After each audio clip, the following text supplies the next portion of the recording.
हे सगळं बघू शकताय आपण. कुठेही बघितलं तरी ही अशी अवस्था आहे. सगळ्या पिशव्या पडलेल्या आहेत, त्या आंबे पडलेले आहेत त्याच्यामधनं आपल्याला बघता सुद्धा येते. सगळ्या प्रत्येक ओळीतनं आपण फिरून तुम्हाला हे सगळं हे समोर येत आहे.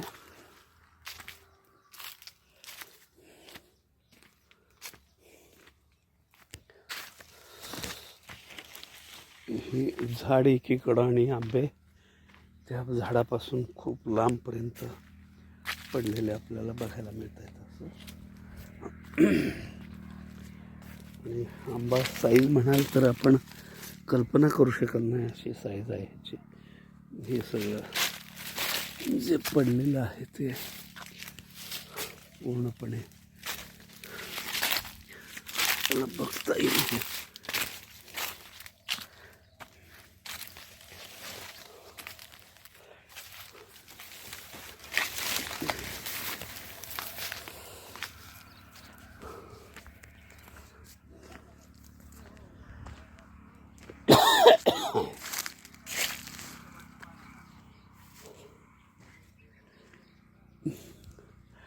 हे आपण बघू शकताय.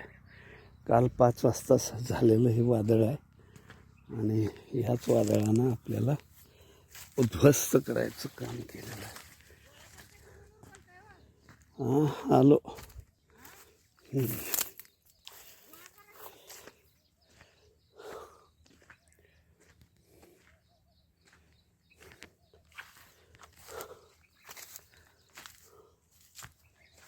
सगळीकडे असा हा परिणाम झालेला आहे.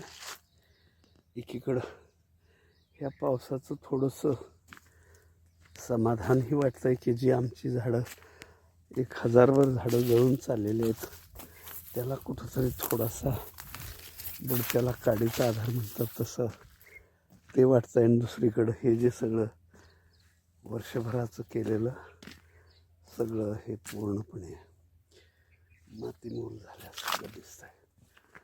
आणि त्यामुळं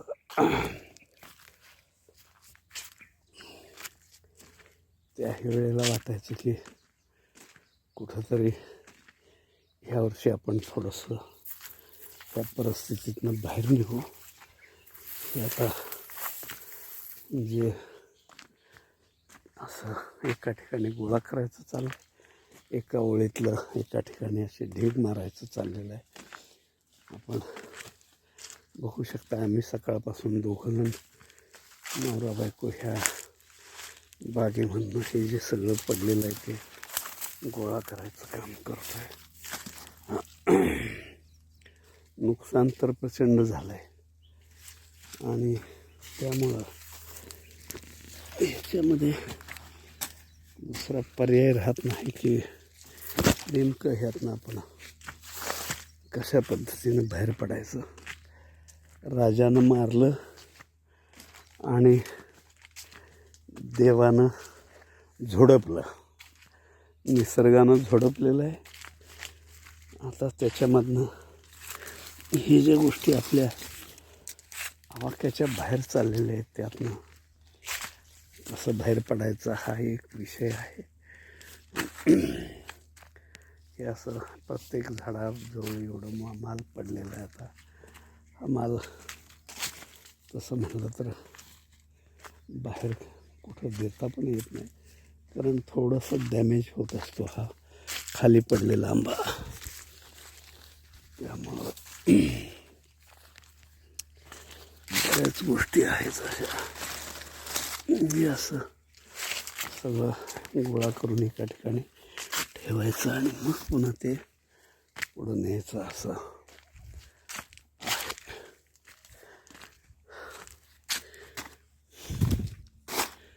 जेवढं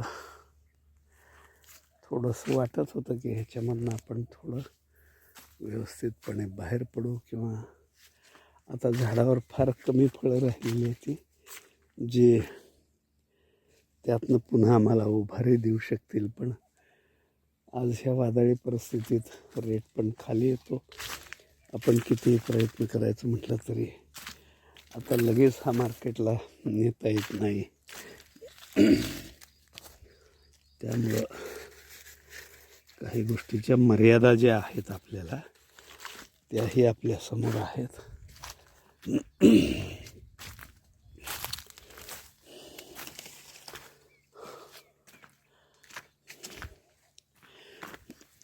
बॅगिंगलाच आपण जवळजवळ 40,000 रुपये खर्च केला होता. आज ते पण सगळं पदरमोड करणं म्हणतो तसं हे घडलेलं आहे की उमेद होती, एक विश्वास होता की ह्या ह्याच्यातनं आपल्याला कुठंतरी बाहेर पडता येतं आहे. पण आज आपल्याला लक्षात येतं आहे की महाराष्ट्रातला शेतकरी आत्महत्येकडे झुकताना जी काही कारणं असतील त्याचे आयुष्यभराचं जे त्यानं स्वप्न बघितलेलं असतं ते स्वप्न क्षणात कवडीमोल होतं आहे, मातीमोल होतं आहे. आणि ते जे नैराश्य आहे, ती जी एक ज्याला म्हणतो की धडपड त्याची जी असते, त्या धडपडीतनं त्याला कुठलाही मार्ग दिसत नाही आणि मग तो पुढं त्या टोकाच्या विचारापर्यंत जातो आहे. कारण हे सगळं करत असताना